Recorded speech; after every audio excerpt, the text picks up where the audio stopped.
Welcome again, YouTubers. This is Max One Chase One. I'm in the process of now putting the tubing back on my freshwater tank. And I just want to point out this one issue. I want everybody to take a opportunity to take advantage of it.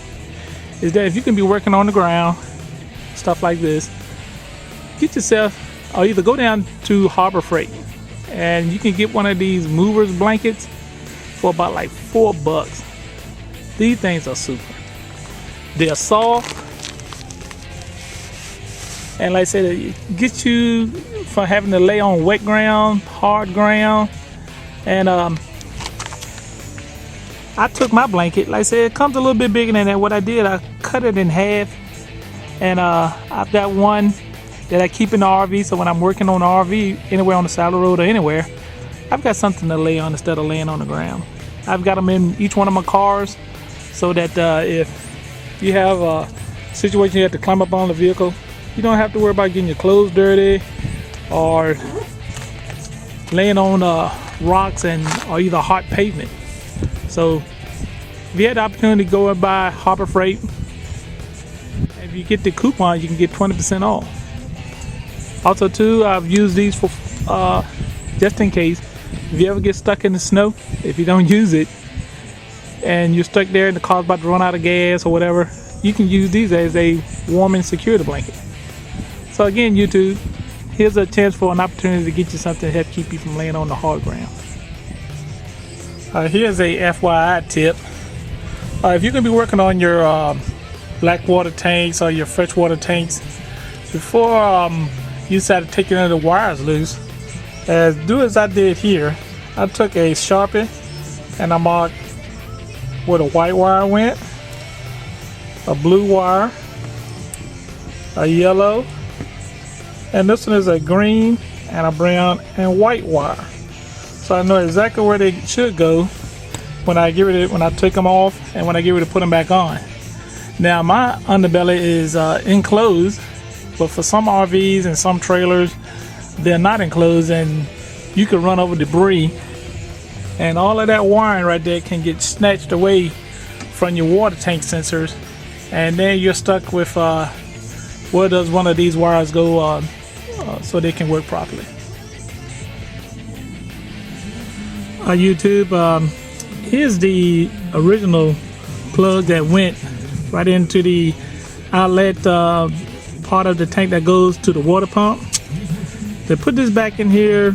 I didn't have the I could have cut this off and used this plug again, but I felt that this brass plug is too aggressive, because if you cross thread it, the brass threads will actually cut a new thread pattern into here.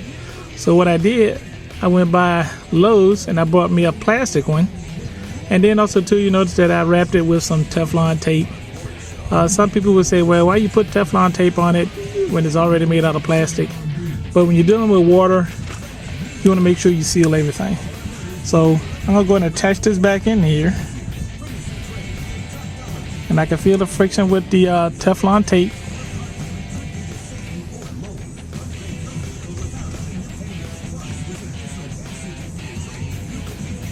That's kind of good and tight. Take a crescent wrench, give it a little bit more of a turn, and I think that should about do it.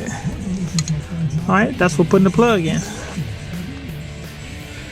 And here I wanted to eliminate this 9-degree elbow that went to this hose here. So what I did, I went and got some of this flexible pool hosing. And I've seen this on brand new RVs. It seems like they may be going to some of this for like about a water pump. But I figure if I can use it about a water pump, I can use it back here. Now what I'm gonna do is, by the time I push that in there, it don't have a kink in the hose. It's got a smooth transition turn, and I've got to cut this hose, this PEX hose, about right there. And what I did is that I left me some distance in between it after I cut this one time. I'm gonna see how much I got left by the time I put it on here. I'd rather cut it too long than too short, because you can't put none back. But and also too, like I said, the best tool to have when you're doing stuff like this is to have your Sharpie. That is the best marking tool you can have. It writes on anything, and you don't have to worry about it failing because it will write on it. Then this other tool I'm gonna show you is a Linux PEX cutter.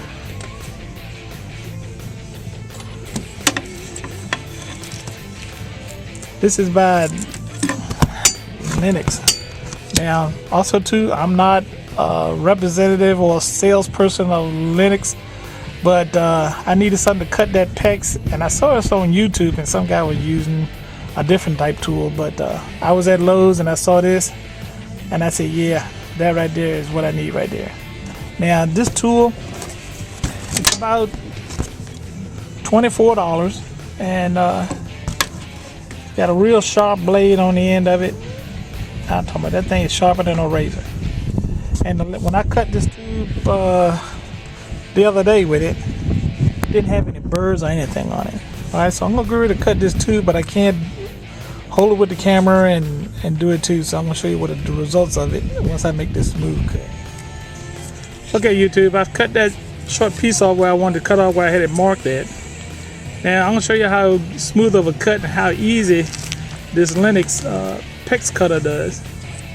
Same thing, I put it in the position like that, and you can see it's grooved so it can fit right there in the middle. And watch this easy, smooth, transitional cut. Now I'm not gonna get it out of the frame.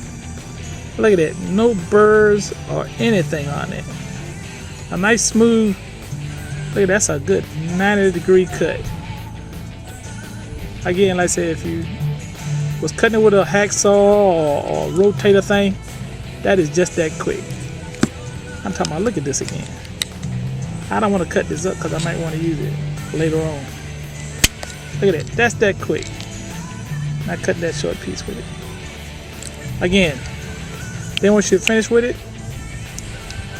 bam, store it away like that. Again, Linux, go get one of those and keep it in the RV. You never know when you need it. Now, that's one thing you have to do when you get to put this hose here over a PEX. Is almost the same inside diameter as the PEX fitting. You got to get you something that can stretch this hose and really get it kind of warmed up a little bit, because that right there is a monster. These fibers in it, you can kind of see they're kind of stretching here to fit that, but they're holding their own, and that's good, and that's a good, nice, tight fit. Just to kind of give you an idea, well, I forgot that I had this hose on it and I couldn't give you an idea, but I did take that hose clamp, and notice I got the bolt that's facing over the top on this side instead of the back side, because I can get to it better with the distance here and then trying to do it on the back side. So, and like I said, that's on there, say about a 1/4 inch here from the end and a 1/4 inch here from there, and that's on there pretty tight. All right, I shouldn't have no problem with that coming off, because just on it by itself, it's on there to stay. All right, so now I'm gonna take this and curve it around here and let it come from the tank. Now you notice, see how it comes around? It don't have a bend,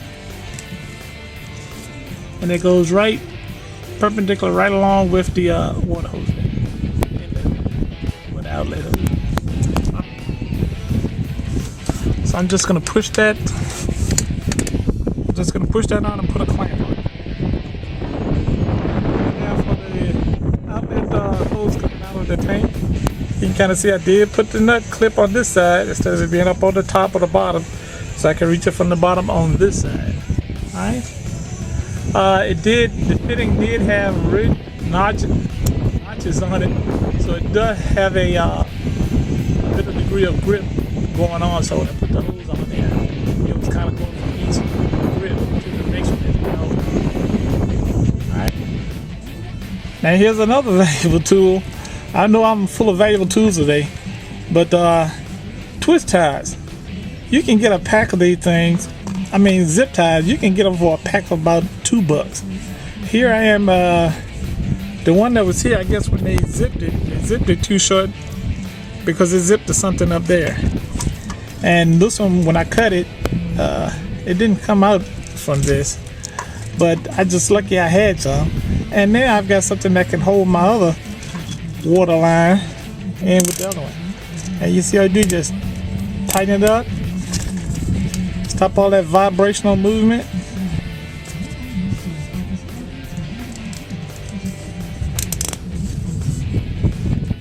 And there. And that'll do it. Now I've just attached all the wires back to the sending points. Again, white wire with the white, and blue, yellow, green, and white with the brown. Now what also I'm going to do too, again, like I talk about all that movement, I'm going to join these wires here together at one port right here and take some engineering, some black electrical tape, and I'm just going to tape these together here so I can help eliminate any movement at all. Alright, because any movement in wires is going to have friction, and that's going to create wear. Alright, so I'm going to wind up and tape just a little bit together so that they won't have any movement. And now, like I said before, I was going to reduce some of this movement of this wire. So I did attach some electrical tape here and here. And what I did too, also too, I took this whole slack part that had all the wires combined together, and I put a twist tie there to help reduce any movement. But a little bit of movement, but not as much. Alright, so now all the sensors all hooked up. Now I can focus on putting the underbelly back together. Now I've said earlier I wanted to cover this safety issue that Holiday Rambler did back when they made my Holiday Rambler fifth wheel presidential is a 2001.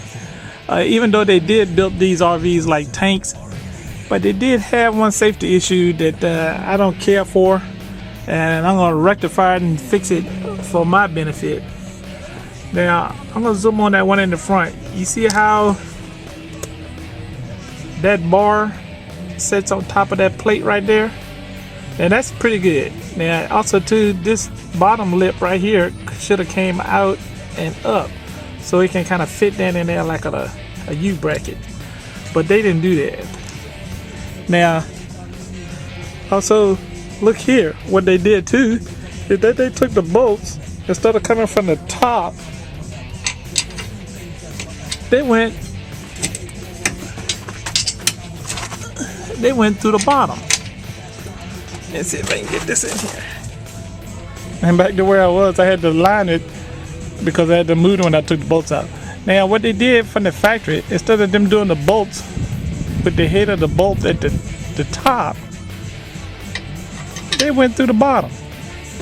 And what's going to happen if for some reason that bolt rusts out, and all of a sudden it loses its capability to hold that tank in there, what's it going to do? It's going to drop out. But if you ran it through the top,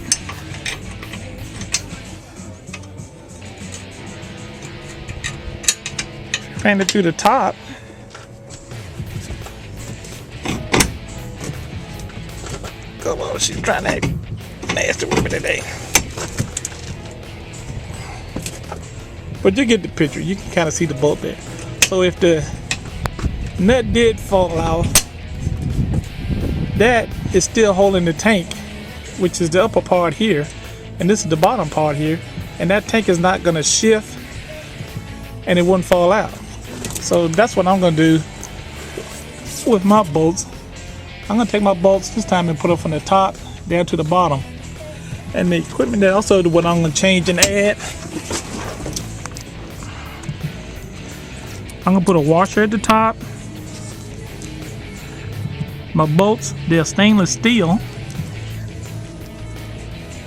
so they shouldn't rust as much.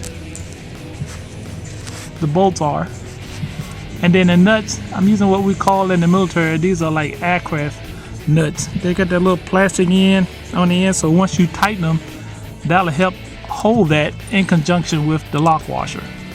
So I'm gonna do this manufacturer fix real quick for my own safety, so my tank doesn't fall out from up on the RV just by chance, or even in an accident that you hit a big pothole or something that the tank decides it wants to fall out.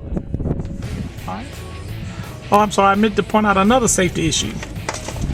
You see this plate right here? It's nothing. This is where it will hold the tank. This is attached to the framing which holds the tank. There's not a stopper there to stop. You know, and I talked about that U thing, device that they had, that they could have let this hinge on it so you can just drop the bottom of the tank. Because look here, this is going off in this direction too. So where's the safety to help keep this end from going that way and that end from coming this way? So that's they were cutting corners, maybe not. They said, figure, well, you got 4 bolts in there that's holding it. But think about that. Check your freshwater tanks and see how yours is configured in there and how it's secured in there. If you need to add some extra security to it, I advise you to do so. Alright? Okay, to do a follow-up, when I put this pool line to this PEX line, I know I stretched that over top of the PEX line, and kind of give you a close-up look on it. What I should have did is I should have put a coupling which looks like this, that goes inside the line on this side, and that side goes on the other side of the line. But it gave such a good tight fit, that's never coming off. And if it do, it's not a line that I use all the time unless I'm doing some dry camping or somewhere, pulling water out the tank. And then also too, the water at the tank is going in that direction instead of it coming in this direction. If it was going in this direction, it could be sucked off, but since it's going in that direction, all the suction is going in that direction. So I'm gonna leave it like it is. They're my bolts. They're put in properly this time with the bolt and a flat wash up on the top, aircraft bolt and a lock washer there.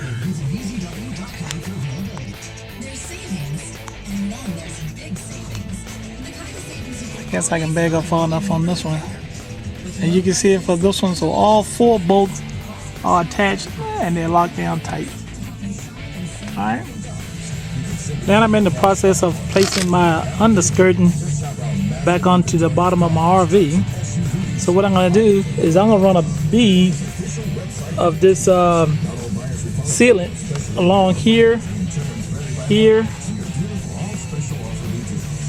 and right down the edges. I'm not going to do like the factory did where they just stuck a little bit of caulking here and there. I'm going to do it right and run the whole bead where all the screws are, so that this wouldn't have no tendency to be absorbing and holding water up under there and breaking loose if one of these grommets break through. Now also to fix that, here are the old washers and the old screws. Notice that the screws are rusty. Same thing with the washers. I went with a little bigger washer, and then also too, the bolts are pretty much the same type of bolt, but I'm gonna put new bolts. All of them are looking just like this one right here. So I'm gonna wind up and as time goes on, I'm gonna replace all of them with these new washers and bolts. They're like this because of weather and salt, and they just rust over time. Alright, but there's my bead of caulking, this sealant that I'm gonna put around the edge of this underbelly material.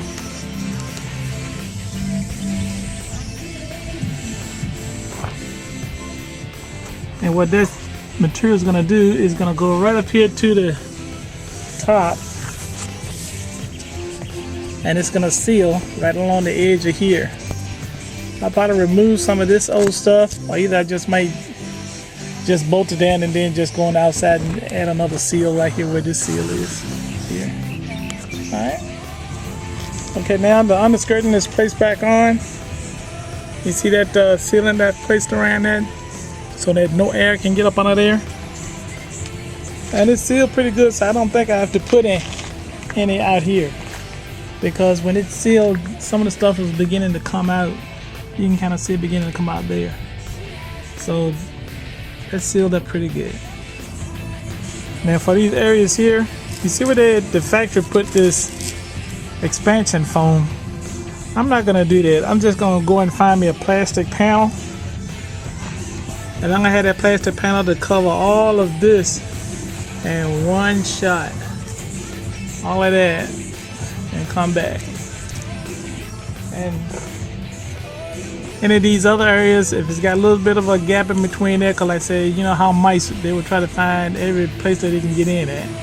And then I'll use some of that expansion foam to seal up some of these areas around here. Take a notice here.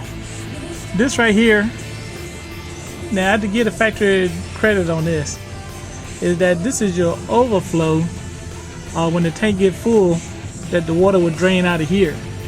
But look how this little lip has got a little lip so nothing can crawl back in there, so it'll close together. Yeah, that's pretty neat. Yeah, that was pretty good when they thought of that one. It'll let water out, but it won't let nothing go back inside. All right.